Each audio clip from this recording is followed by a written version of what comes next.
Hello बच्चों, आज आपका फिर से स्वागत है मेरे यूट्यूब चैनल में।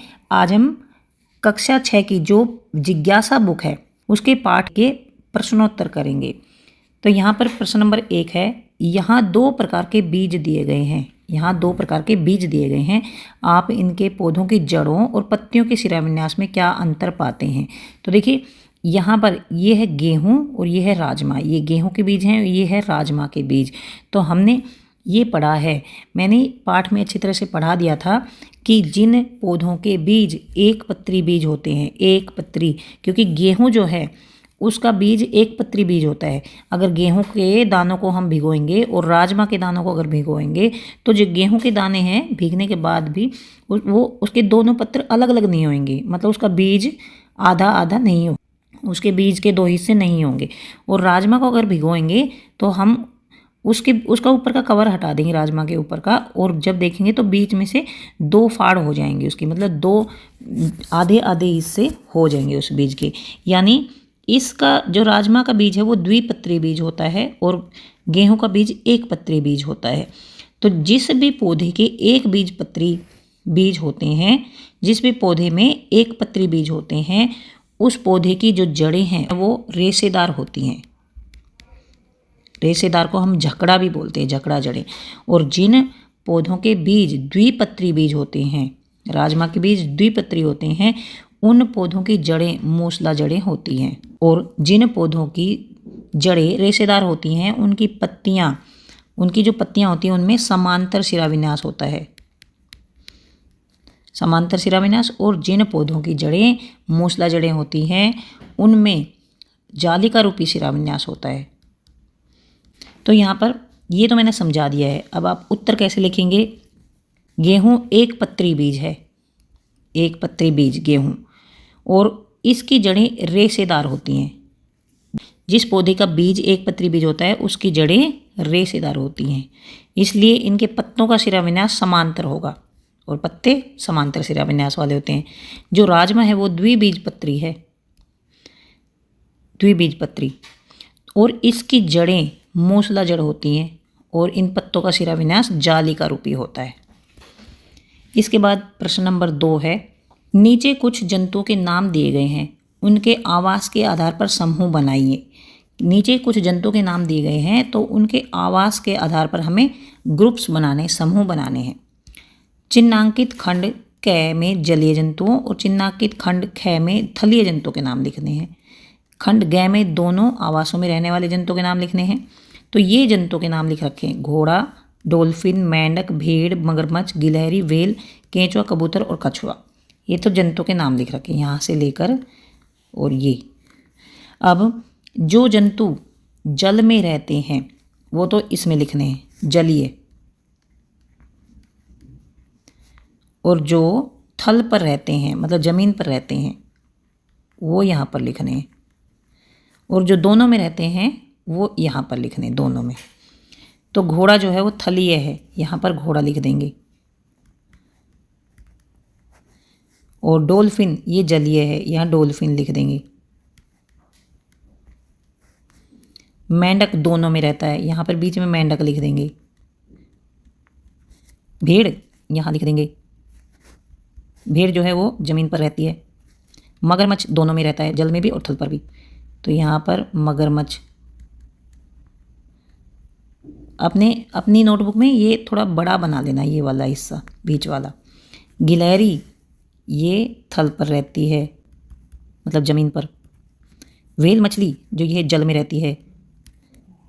केंचुआ ये थल पर रहता है, केंचुआ।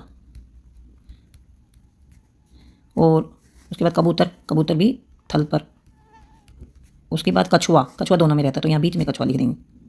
तो इस तरह से क में जलीय जीव और ख में थलीय जीव। तो जलीय जीव जो है वो यहाँ पर आ जाएंगे, ये है जलीय जीव, ये वाले भरने हैं यहाँ पर। और स्थलीय जीव जो है ये स्थलीय जीव है जो स्थल पर रहते हैं, मतलब ये इस वाले गोल चक्कर में भरने हैं। और जल और थल में दोनों में रहते हैं, जो दोनों में रहते हैं वो ये वाले हैं, मेंढक, कछुआ, मगरमच्छ। दोनों जगह रहने वाले जीव जो होते हैं उनको उभयचर जीव बोलते हैं। तो तो ये है उभयचर जीव। इसके बाद प्रश्न नंबर 3 है, मनु की माँ की एक शाक वाटिका यानी किचन गार्डन है, मतलब किचन के लिए वो सब्जियां उगाती है उसमें। एक दिन वह मिट्टी से मूली उखाड़ रही थी। उन्होंने मनु को बताया कि मूली एक प्रकार की जड़ है। एक मूली को सावधानीपूर्वक देखें और लिखें कि वह किस प्रकार की जड़ है। मूली के पौधे की पत्तियों में आपको किस प्रकार का शिराविन्यास दिखाई देगा। तो देखिए, जो मूली है उसको अगर हम देखेंगे तो मूली इस प्रकार की होती है, ऐसी। तो ये जो जड़ होती है इस प्रकार की, ये होती है मूसला जड़। तो मूली जो है वो मूसला जड़ है। मूली एक प्रकार की जड़ है। तो ये कौन सी जड़ है, किस प्रकार की जड़ है, तो ये है मूसला जड़। और मूली के पत्ते अगर देखेंगे, मूली के पत्तों को अगर देखेंगे तो वो होंगे जालिका रूपी शिराविन्यास वाले, क्योंकि जिस भी पौधे की मूसला जड़ होती है उसमें जो पत्तियां होती हैं वो जालिका रूपी शिराविन्यास वाली पत्तियां होती हैं। तो यहाँ से हम इसका उत्तर लिख देंगे, मूली की जड़ मूसला जड़ होती है, इसलिए मूली के पत्तों में शिराविन्यास जो है वो जालिका रूपी शिराविन्यास होगा। इसके बाद प्रश्न नंबर 4 है। प्रश्न नंबर 4, नीचे दिए गए चित्रों में पर्वतीय बकरी और मैदानों में पाई जाने वाली बकरी को देखें। यह है पर्वतीय बकरी, जो पर्वतों में रहती है ये वाली बकरी, और मैदानों में रहती है वो ये वाली बकरी है। उनके बीच समानताएं बतानी है हमें और अंतर बताने हैं। साथ ही यह भी बताएं कि इन अंतरों के क्या कारण हैं। दोनों में अंतर हैं तो इनके क्या कारण हैं। तो ये है पर्वतीय बकरी और ये है मैदानों में पाई जाने वाली बकरी। पहाड़ी और मैदानी क्षेत्रों में पाई जाने वाली बकरी में समानताएं, पहले तो लिख रखा है समानताएं। तो समानताएं देखिए, दोनों घास खाती हैं, दोनों बकरी घास खाती हैं, अर्थात शाकाहारी हैं। जो भी जीव घास खाता है वह शाकाहारी होता है। वे अलग अलग प्रकार के पौधे, घास, पत्ते और झाड़ियाँ खाती हैं। उसके बाद अंतर है। पहले तो ये तो थी समानताएं, अब ये है अंतर। पहाड़ी बकरी की टांगें लंबी होती हैं। पहाड़ी बकरी जो होती है उसकी टांगें लंबी होती हैं क्योंकि उनको पहाड़ों पर चढ़ना होता है, जो उसके लिए पहाड़ों पर कूदने और चढ़ने में मददगार होती है। पहाड़ी बकरियों के विशेष खुर होते हैं, जो इनके खुर होते हैं थोड़ा स्ट्रॉन्ग होते हैं ये, और ये जो खुर होते हैं जो पहाड़ियों पर उनकी पकड़ बढ़ाते हैं, पहाड़ियों पर अच्छे से पकड़ बढ़ाते हैं, क्योंकि पहाड़ियों पर चढ़ना आसान नहीं होता है। और उनकी त्वचा पर लंबे बाल होते हैं जो उन्हें ठंड से बचाते हैं। तो देखिए, जो पर्वतीय बकरी है पर्वतों पर रहती है तो उसके बाल भी प्रकृति ने ऐसे बना रखे हैं, बड़े बड़े बाल, घने बाल, जो कि इस बकरी को ठंड से बचाते हैं। और जो मैदानी बकरी है, मैदानी बकरी पहाड़ी बकरी से आकार में छोटी होती है। यहाँ पर देखिए पहाड़ी बकरी कितनी बड़ी है और मैदानी बकरी छोटी है। उनके खुर चिकने होते हैं, मैदानी बकरी है उसके खुर चिकने होते हैं, जिसकी वजह से वह मैदानों पर आसानी से चल सकती है। उनकी त्वचा पर बाल भी कम होते हैं क्योंकि ये मैदानों में रहती है, मैदानों में गर्मी भी पड़ती है। अगर बाल ज़्यादा होंगे इसके तो ये तो गर्मी में ही मर जाएगी। तो इसलिए जो मैदानों में बकरी रहती है उसकी त्वचा पर बाल भी कम होते हैं, पर्वतीय बकरी के बाल ज़्यादा होते हैं। प्रश्न नंबर 5 है, पाठ में चर्चा की गई विशेषताओं के अतिरिक्त किसी अन्य विशेषता के आधार पर निम्नलिखित जंतुओं के 2 समूह बनाइए। देखिए, पाठ में हमने कई विशेषताओं के आधार पर हमने जंतुओं के समूह बनाए थे और ये जंतुओं के नाम दे रखे हैं। गाय, तिलचट्टा जिसे कॉकरोच कहते हैं, कबूतर, चमगादड़, व्हेल मछली, कछुआ मछली, टिड्डा और छिपकली। इनके हमें जो पाठ में चर्चा की गई है उनके अलावा किसी विशेषता पर हमें इनके समूह बनाने हैं। तो पाठ में उड़ने वाले जंतु और नहीं उड़ने वाले जंतु के समूह हमने नहीं बनाए थे। तो यहाँ पर हम बना लेते हैं, उड़ने और ना उड़ने वाले की क्षमता के आधार पर दिए गए जंतुओं के 2 समूह बनाए जा सकते हैं। यहाँ पर एक है उड़ने वाले जंतु जो कि चमगादड़ और कबूतर। यहाँ पर उड़ने वाले जंतु, इनमें से चमगादड़ और कबूतर ये उड़ते हैं। कॉकरोच उड़ता है लेकिन कॉकरोच कभी कभी उड़ता है, ऐसे मतलब जैसे कबूतर और चमगादड़ उड़ते ही हैं ऐसा नहीं है, कॉकरोच चलता भी है। टिड्डा भी उड़ता है, टिड्डा उड़ने वाला जंतु है। देखिए, कॉकरोच भी आ सकता है लेकिन कॉकरोच के पंख तो होते हैं लेकिन ये बहुत कम ही उड़ता है, तो इसलिए इसको हम ना उड़ने वाले में ना उड़ने वाले समूह में लिख सकते हैं, लेकिन टिड्डा जो है वो उड़ता है, तो टिड्डे को हम लिख लेंगे उड़ने वाले जंतु के समूह में। तो यहाँ पर लिख देंगे हम टिड्डा और यहाँ से काट देंगे ना उड़ने वालों में से। अब है ना उड़ने वाले जंतु। ना उड़ने वाले जंतु है गाय, कॉकरोच, कछुआ, व्हेल, मछली और छिपकली। इसके बाद प्रश्न नंबर 6। प्रश्न नंबर 6 है जनसंख्या के बढ़ने और मनुष्यों द्वारा अधिक सुविधाजनक जीवन की चाह में विभिन्न आवश्यकताओं की पूर्ति के लिए वनों की कटाई की जा रही है। जनसंख्या बढ़ रही है और मनुष्य द्वारा ज़्यादा सुविधाजनक जीवन की इच्छा है, मतलब छोटे घर में नहीं रहते, थोड़े लोग भी बहुत बड़े घर में रहते हैं और जिसके लिए जगह की आवश्यकता है और उसके लिए पेड़ पौधों को काट दिया जाता है।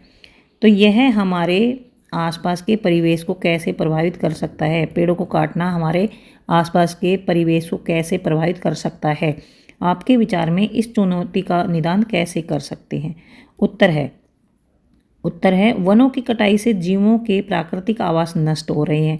देखिए, जीव जो है वो जंगल में रहते हैं, पेड़ पौधों पर रहते हैं, वनों में रहते हैं, और वनों की अगर कटाई हो जाती है तो फिर जो जीवों के प्राकृतिक आवास, प्राकृतिक मतलब मनुष्य ने तो बनाए नहीं है, जो जंगल और पेड़ पौधे हैं वो मनुष्य ने तो नहीं बनाए हैं, वो प्राकृतिक हैं और इन पर जीव जंतु रहते हैं। तो वनों की कटाई से जीवों के प्राकृतिक आवास नष्ट होते हैं, जिसके परिणाम स्वरूप जैव विविधता में कमी आती है। मतलब जीव अगर खत्म होंगे तो जीवों की विविधता कहाँ से होगी?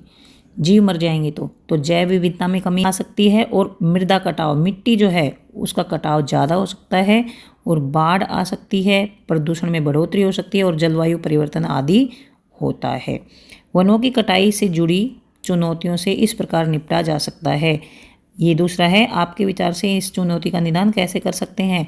तो वनों की कटाई से जुड़ी चुनौतियों से इस प्रकार निपटा जा सकता है कि पहला तो है काटे गए वृक्षों की जगह नए पौधे लगाएं, और अगर एक पेड़ को काटते हैं तो कम से कम 10 छोटे छोटे नए पौधे जरूर लगाएं, क्योंकि एक बड़े पेड़ को काटते हैं तो उसकी जगह 10 नए पौधे लगाएं, क्योंकि इतना बड़ा पेड़ तो लगेगा नहीं।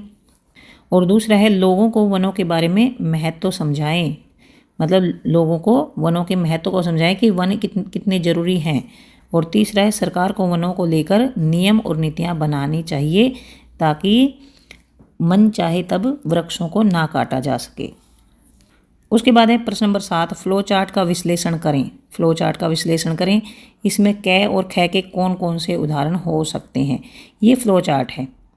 फ्लो चार्ट इस तरह से होता है। पहला है पौधा, अगर पौधा है तो क्या इसमें पत्तियां हैं? हाँ, पत्तियां होती हैं इसमें। क्या इसमें जाली का रूपी शिराविन्यास है? तो नहीं भी हो सकता है और हो भी सकता है। तो यहाँ पर ये लिखना है पौधा तो है, वो पौधा कोई भी है, मान लीजिए पीपल है, पीपल पौधा है, और क्या इसमें पत्तियां हैं? इसमें पत्तियां भी हैं, और हाँ पौधा भी है और इसमें पत्तियां भी हैं। क्या इसमें जाली का रूपी शिराविन्यास है? नहीं, जाली का रूपी शिराविन्यास नहीं है। तो जिसमें जाली का रूपी शिराविन्यास नहीं है तो वो आएगा केला और प्याज, और जिसमें जाली का रूपी शिराविन्यास है वो आएगा पीपल। हमने पीपल, नीम और नींबू लिख लिया है। तो कै में पीपल, नीम और नींबू, क्योंकि इनमें जाली का रूपी शिराविन्यास है। और ख में लिख दिया केला और प्याज, यहाँ पर केला प्याज,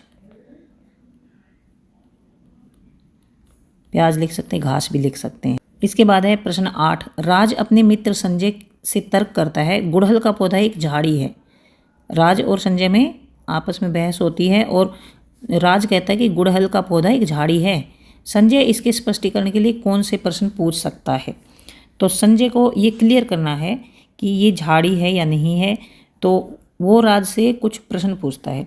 तो झाड़ी के निम्नलिखित गुण होते हैं, उससे क्या प्रश्न पूछ सकता है कि बताओ इसका तना कैसा होता है, कठोर होता है या कोमल होता है? बताओ इसकी शाखाएं जमीन के पास से निकलती हैं या तने के बहुत ऊपर से निकलती हैं? तो इस तरह से संजय स्पष्टीकरण के लिए राज से ये प्रश्न पूछ सकता है। झाड़ी के निम्नलिखित गुण होते हैं, एक तो कठोर और पतला तना, जड़ के पास से निकली अनेक शाखाएं और मध्यम ऊंचाई, और इसकी ऊंचाई भी ज़्यादा नहीं होती। तो इसलिए संजय ऐसे प्रश्न पूछ सकता है। नंबर 1 पूछ सकता है पौधे का तना कैसा है और तना कठोर है या कोमल है, शाखाएं कहाँ से निकलती हैं। 3 प्रश्न पूछ सकता है। और ये भी पूछ सकता है कि पौधे की ऊंचाई अधिक है या कम है। उसके बाद प्रश्न नंबर 9 है, तालिका में कुछ आंकड़े दिए गए हैं, आंकड़ों के समूह के आधार पर इन पौधों के उदाहरण का पता लगाइए। तालिका में कुछ आंकड़े दिए गए हैं, जैसे ये तालिका है, इसमें समूह क और समूह ख है। समूह क में द्विबीजपत्री बीज का प्रकार है, और जिन पौधों के बीज द्विबीजपत्री होते हैं उनकी जड़ें मूसला जड़ होती हैं, और एक बीजपत्री जिन पौधों के बीज होते हैं उनकी जड़ें झकड़ा जड़ें होती हैं। और इनके उदाहरण, इनके आधार पर इन पौधों के उदाहरण बताओ। द्विबीजपत्री मूसला जड़, इनके उदाहरण हम लिख देते हैं, जैसे कि मूली, गाजर, गुड़हल, ऐसे। और झकड़ा जड़ जैसे घास लिख देते हैं, गन्ना, मक्का। तो समूह क के पौधों में और क्या समानताएं हैं? समूह क के पौधों में और क्या समानताएं हैं? देखिए समूह क, ये जो पौधे हैं इनमें क्या समानताएं हैं? इनकी जो पत्तियां हैं ना, जो पत्तियां हैं उनमें जालिका रूपी शिराविन्यास मिलेगा। और समूह ख के पौधों में क्या और समानताएं हैं? जो समूह ख है उनकी जो पत्तियां हैं उनमें समांतर शिराविन्यास पाएगा। तो उत्तर है, पौधों के बारे में तालिका में दी गई सूचना के आधार पर समूह क और ख के उदाहरण इस प्रकार हैं। समूह क, चना, मसूर, मूंग, यहाँ पर मूली, गाजर भी लिख सकते थे। समूह ख में प्याज, लहसुन, गेहूँ, यहाँ पर घास, मक्का, गेहूँ ये लिख सकते थे। और अब तीसरा पूछा है कि समूह क के पौधों में क्या और समानताएं हैं? तो हम ये लिखेंगे, समूह क के पौधों की जो पत्तियां होती हैं उसका शिराविन्यास हम यहाँ पर लिख लेंगे। समूह क के पौधों की पत्तियों में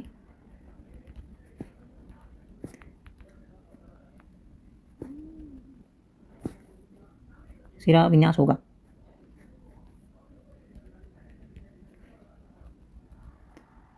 ये लिख सकते हैं इसमें, यहाँ पर। इसके बाद लिखना है आपको यहाँ, इसके बाद यहाँ पर लिखना है, यहाँ पर।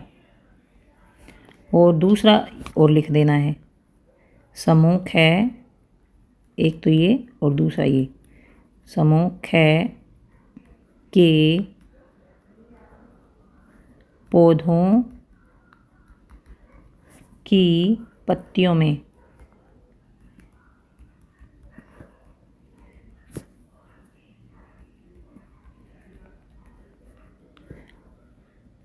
समांतर शिराविन्यास होगा। यहाँ पर ये और जोड़ देना है, यहाँ उत्तर में, यहाँ पर, क्योंकि एक का ये उत्तर है और दूसरे का ये उत्तर है। इसके बाद प्रश्न नंबर 10 है। प्रश्न 10, नीचे दिए गए चित्र में बतख के नामांकित भाग को देखें। बतख के झिल्ली युक्त पंजे हैं, ये है नामांकित भाग। और बतख के पंजों में अन्य पक्षियों की तुलना में आपको क्या भिन्नताएं दिखाई देती हैं?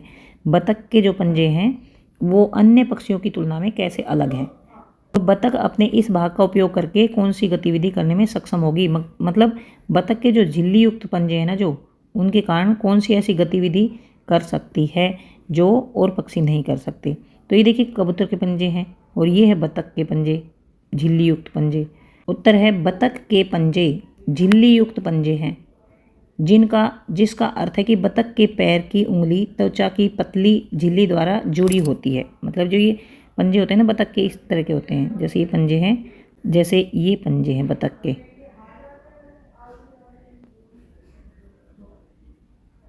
तो ये जो उंगलियां हैं ना, इनके बीच में झिल्ली सी लगी होती है ऐसे। बतख के पैर की उंगली त्वचा की पतली झिल्ली द्वारा जुड़ी होती है। बतख के एक पैर में 3 उंगलियां होती हैं। यहाँ पर बतख के एक पैर में 3 उंगलियां होती हैं, 1, 2 और 3 ही बनाएंगे हम। और बीच वाली उंगली सबसे बड़ी होती है, बीच वाली उंगली सबसे बड़ी होती है। बतख की उंगलियों में हुक के आकार के तीखे पंजे होते हैं, इस तरह से पंजे होते हैं, जो उसको किसी चीज़ को पकड़ने या चढ़ने में मदद करते हैं। बतख के पैरों का आकार सतही क्षेत्रफल बढ़ाने में मदद करता है। मतलब बतख के पैर जो हैं वो उनका आकार बड़ा होता है और जिसके कारण वो पानी में फुर्ती से तैर सकती हैं। जब ये पंजों को खोलती हैं तो ये झिल्ली खुल जाती हैं और ये जिससे कि पानी में फुर्ती से तैर सकती हैं। लेकिन अन्य पक्षियों के जो पंजे हैं वो ऐसे नहीं होते, इसलिए बतख के पंजे अन्य पक्षियों से भिन्न होते हैं। तो इस प्रकार से ये जो अभ्यास के प्रश्नोत्तर हैं ये यहीं तक ख़त्म होते हैं।